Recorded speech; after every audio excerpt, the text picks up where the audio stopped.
स्वागत। आज हम एक बहुत ही काम की चीज पर बात करने वाले हैं, याददाश्त बढ़ाने की तकनीकें, खास तौर पे हाई स्कूल के स्टूडेंट्स के लिए। हाँ, हमारे पास जो गाइड है वो सीधे कॉग्निटिव साइंस और एजुकेशनल साइकोलॉजी की रिसर्च पर आधारित है। तो ये कोई हवाई बातें नहीं बल्कि वैज्ञानिक रूप से परखे हुए तरीके हैं। तो आज के इस चर्चा का मकसद यही समझना है कि भाई हमारी मेमोरी काम कैसे करती है और कौन सी रणनीतियां हैं जो सिर्फ रट्टा मारने से आगे बढ़कर लंबे समय तक जानकारी दिमाग में रखने में मदद करें। और जिससे अकादमिक सफलता मिले। तो हाँ, चलिए इस गाइड का जरा गहराई से विश्लेषण करते हैं। बिल्कुल। तो गाइड शुरू होती है दो सबसे शक्तिशाली सिद्धांतों से। नाम है एक्टिव रिकॉल और स्पेस्ड रिपीटिशन। सुनने में थोड़े भारी लगते हैं। हाँ, पर हैं ये सीखने की एकदम बुनियाद। एक्टिव रिकॉल, इसका सीधा सा मतलब है किताब बंद करके याद करने की कोशिश करना। अच्छा, जैसे खुद का टेस्ट लेना टाइप, याद नहीं होता। रिसर्च तो ये कहती है कि एक्टिव रिकॉल, जिसे टेस्टिंग इफेक्ट भी कहते हैं, ये न्यूरल पाथवे को मजबूत करता है। अच्छा। और मजे की बात यह है कि अगर आप याद करने की कोशिश में फेल भी हो जाते हैं ना, हाँ। वो कोशिश भी बाद की लर्निंग को बेहतर बनाती है। सिर्फ पढ़ने से कहीं ज्यादा पावरफुल है ये। कमाल है। और ये दूसरा वाला स्पेस्ड रेपिटिशन, ये क्या चीज है? मतलब बस बार बार दोहराना? दोहराना तो है, लेकिन सही समय पर। यहीं पर ट्रिक है। देखिए, हमारा दिमाग ना नई जानकारी को बड़ी तेजी से भूलता है। एक चीज होती है फॉरगेटिंग कर्व। हाँ, सुना है मैंने, एबिंग हाउस का कर्व शायद। बिल्कुल, हरमन एबिंगहॉस। उन्होंने बताया कि बिना दोहराए हम शायद 24 घंटे में 70% तक नई चीजें भूल जाते हैं। 70%? बाप रे। हाँ, तो स्पेस्ड रेपिटेशन इसी का इलाज है। ये क्या करता है कि आपको कोई चीज ठीक तब दोहराने के लिए कहता है जब आप उसे भूलने वाले हो। अच्छा। और फिर धीरे धीरे वो दोहराने का गैप, मतलब अंतराल, बढ़ाता जाता है। पहली बार शायद 1 दिन बाद, फिर 3 दिन बाद, फिर 1 हफ्ते बाद, ऐसे। इससे जानकारी की स्टोरेज स्ट्रेंथ, मतलब वो कितनी अच्छी तरह स्टोर हुई है, और रिट्रीवल स्ट्रेंथ, मतलब कितनी आसानी से याद आती है, दोनों मजबूत होती हैं। ये तो सच में स्मार्ट तरीका है, मतलब रटने की बजाय दिमाग के साथ काम करना। पर क्या ये वाकई इतने असरदार हैं? मतलब रिसर्च क्या कहती है इस पे? बहुत ज्यादा असरदार। देखिए, 2021 में एक बड़ा मेटा एनालिसिस हुआ। उसमें एक्टिव रिकॉल का इफेक्ट साइज D = 0.74 और स्पेस्ड रेपिटेशन का D = 0.70 पाया गया। डी इफेक्ट साइज, ये क्या होता है? ये एक तरीका है मापने का कि कोई तरीका कितना प्रभावी है। आमतौर पे शिक्षा में 0.40 को अच्छा माना जाता है, तो 0.70 या 0.74 तो बहुत ही ज्यादा हुआ। अरे वाह, मतलब लगभग 2 गुना असरदार। हाँ, कह सकते हैं। और ये सिर्फ लैब की बात नहीं है। लीड्स यूनिवर्सिटी में फिजिक्स के स्टूडेंट्स पर 4 साल की स्टडी हुई। अच्छा। उसमें जिन्होंने स्पेस्ड रेपिटेशन सिस्टम इस्तेमाल किया, उनके नंबर काफी बेहतर थे। और सिर्फ ये नहीं, गर्मी की छुट्टियों के बाद जब टेस्ट हुआ तो भी उन्हें दूसरों से ज्यादा याद था। ये तो असली दुनिया का सबूत है। बिल्कुल। और अभी 2024 की एक स्टडी में तो मेडिकल स्कूल के छात्रों के लिए स्पेस्ड रेपिटेशन को सफलता का एक महत्वपूर्ण कारक माना गया। मतलब इसके इस्तेमाल से पास होने की संभावना बढ़ जाती है। जॉन हैटी का काम भी यही दिखाता है। स्पेस्ड प्रैक्टिस बहुत प्रभावी है। तो ये साफ है कि ये दो तकनीक है, एक्टिव रिकॉल और स्पेस्ड रेपिटिशन। ये तो मतलब मस्ट है, ये नींव है। हाँ, ये तो एकदम असास है। ठीक है, तो नींव तो मजबूत हो गई, लेकिन गाइड में कुछ और एडवांस्ड रणनीतियों का भी जिक्र है जो गहरी समझ बनाने में मदद करती हैं। हाँ, बिल्कुल। क्योंकि सिर्फ याद रखना काफी नहीं है, उसे समझना और इस्तेमाल करना भी जरूरी है। तो लर्निंग साइंटिस्ट ने ऐसी कुछ रणनीतियां बताई हैं, जैसे इलैबोरेशन है, कॉन्क्रीट एग्जाम्पल्स हैं, डुअल कोडिंग, इंटरलीविंग और चंकिंग। ओके, एक एक करके समझते हैं। पहला है इलैबोरेशन। इसका क्या मतलब हुआ? विस्तार करना। हाँ बिल्कुल। इलैबोरेशन मतलब किसी कॉन्सेप्ट को अपने शब्दों में समझाना और खुद से सवाल पूछना। ये क्यों होता है, ये कैसे काम करता है। अच्छा। मतलब नई जानकारी को पुराने ज्ञान से जोड़ना। जैसे अगर बायोलॉजी में क्रिब साइकिल पढ़ रहे हैं, तो सिर्फ उसके स्टेप्स रटने की बजाय ये समझना कि सेलुलर रेस्पिरेशन की पूरी पिक्चर में इसका क्या रोल है, ये क्यों जरूरी है। मतलब कनेक्शन बनाना। हाँ, इससे जानकारी अलग थलग नहीं रहती, एक नेटवर्क का हिस्सा बन जाती है। याद रखना आसान हो जाता है। सही है, रटने से बेहतर। अगला है कॉन्क्रीट एग्जाम्पल्स, यानी ठोस उदाहरण। बिल्कुल। कई बार कॉन्सेप्ट्स थोड़े एब्स्ट्रैक्ट होते हैं, हवा में लगते हैं। कॉन्क्रीट उदाहरण उन्हें जमीन पर ले आते हैं। जैसे मान लीजिए फिजिक्स में पढ़ रहे हैं इनर्शिया यानी जड़त्व। अब ये शब्द शायद एकदम से समझ ना आए, लेकिन अगर आप सोचे कि जब बस अचानक रुकती है तो आप आगे क्यों झुक जाते हैं, हाँ, तो वो इनर्शिया का एक जीता जागता ठोस उदाहरण है। वो आपको हमेशा याद रहेगा। तो अमूर्त विचारों को असल दुनिया से जोड़ना। ये तो बहुत प्रैक्टिकल बात है। ठीक है, अगला है डुअल कोडिंग, दो कोड। मतलब यहाँ कोड का मतलब है जानकारी का फॉर्मेट। एक है शाब्दिक यानी शब्द, दूसरा है दृश्य यानी तस्वीरें, डायग्राम्स, चार्ट्स। अच्छा, डुअल कोडिंग थ्योरी कहती है कि जब हम जानकारी को शब्दों और तस्वीरों दोनों तरीकों से प्रोसेस करते हैं तो हमारे दिमाग में उसे याद रखने के दो रास्ते बन जाते हैं, डबल बैकअप की तरह। दिलचस्प।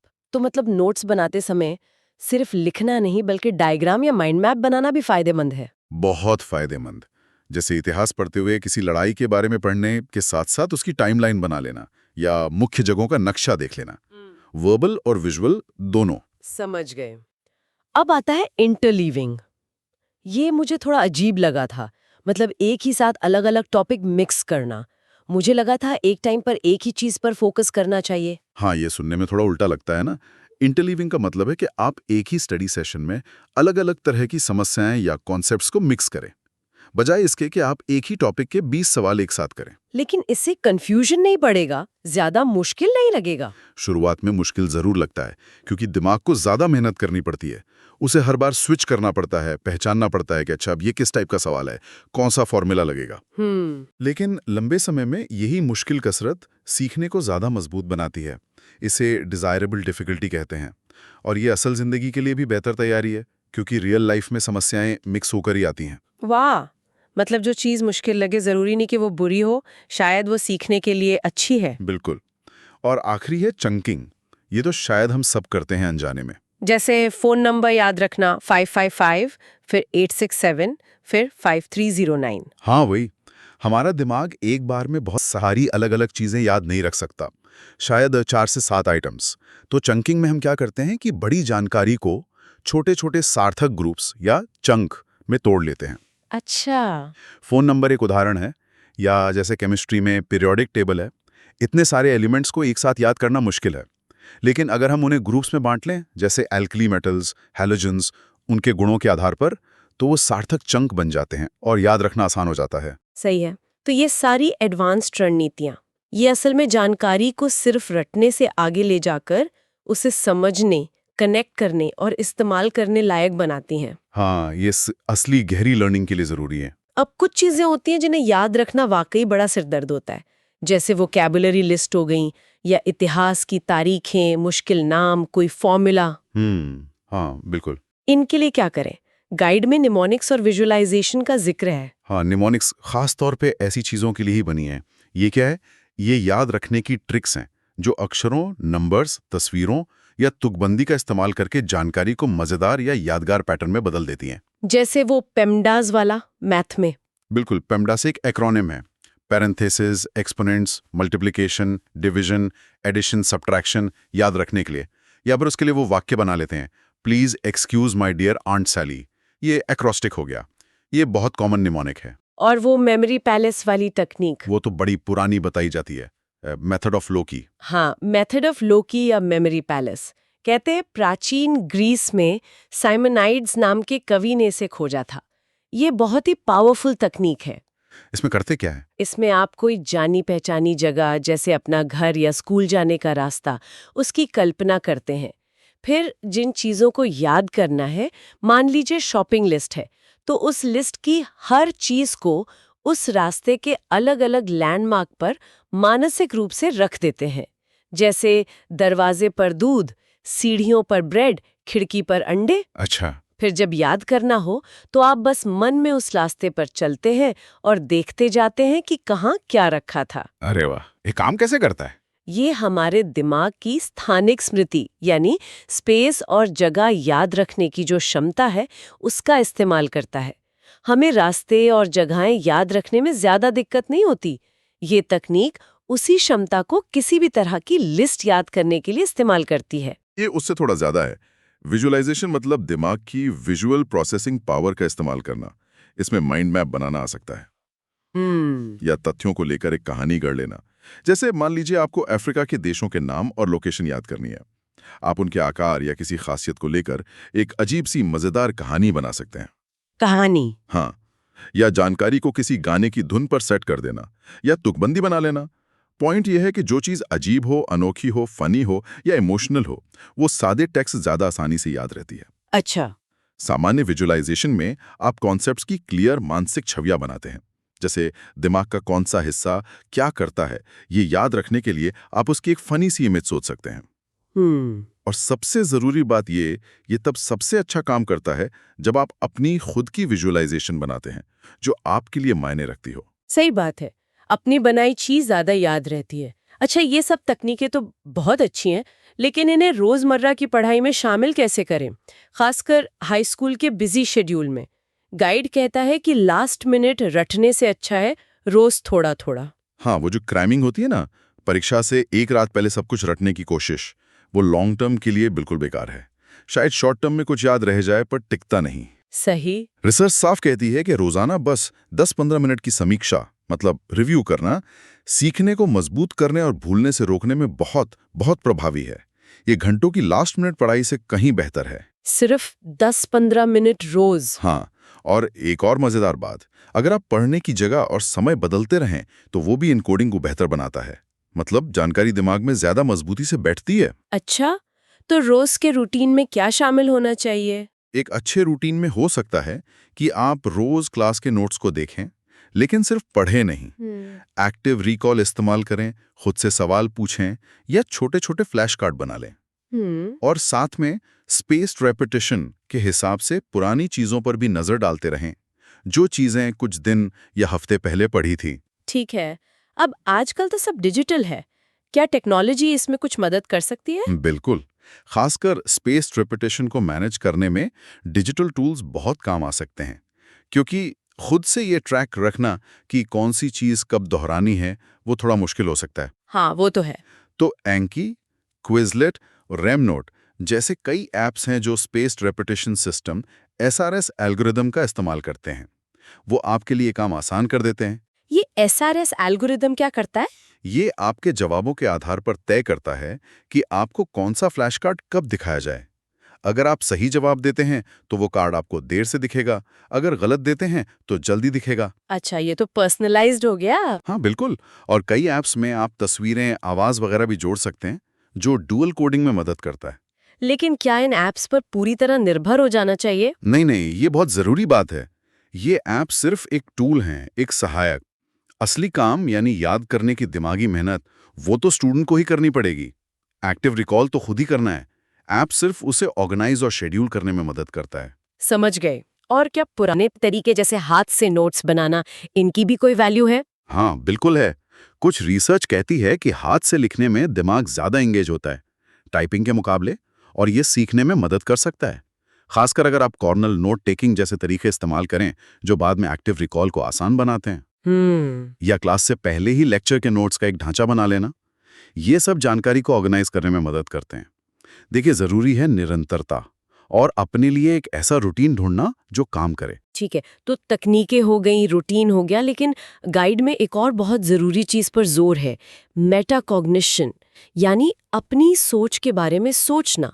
ये क्यों जरूरी है इतना? मेटाकॉग्निशन ये असल में एक तरह से ड्राइवर सीट पर बैठना है अपनी लर्निंग के। ये सिर्फ जानना नहीं कि क्या पढ़ना है, बल्कि ये समझना कि आप कैसे सीखते हैं। मतलब अपनी लर्निंग प्रोसेस के बारे में जागरूक होना। आप प्लान करते हैं कि कैसे पढ़ेंगे, पढ़ते समय आप मॉनिटर करते हैं कि आपको समझ आ रहा है या नहीं, और बाद में आप आकलन करते हैं कि आपने कैसा परफॉर्म किया और क्यों। ओके। इसका एक बहुत बड़ा फायदा है कि ये हमें प्रवाह के भ्रम या इल्यूजन ऑफ फ्लुएंसी से लड़ने में मदद करता है। ये इल्यूजन ऑफ फ्लुएंसी, ये क्या होता है? ये एक बहुत कॉमन पेज है, एक जाल। जब हम किसी चीज को बार बार पढ़ते ना, तो वो जानी पहचानी लगने लगती है। हमें फील होता है कि हाँ, ये तो आता है मुझे। हाँ, होता है ऐसा। पता चलती है कि आपको कितना याद है और कितना नहीं, वो आपको आईना दिखा देता है। सही बात है। तो ये मेटाकॉग्निटिव स्किल्स, ये सोचने की क्षमता, इससे बेहतर कैसे बनाया जा सकता है? इसके लिए कुछ प्रैक्टिकल चीजें की जा सकती हैं, जैसे हर स्टडी सेशन से पहले 1 मिनट सोचें, आज मेरा लक्ष्य क्या है, मैं इसे कैसे करूंगी।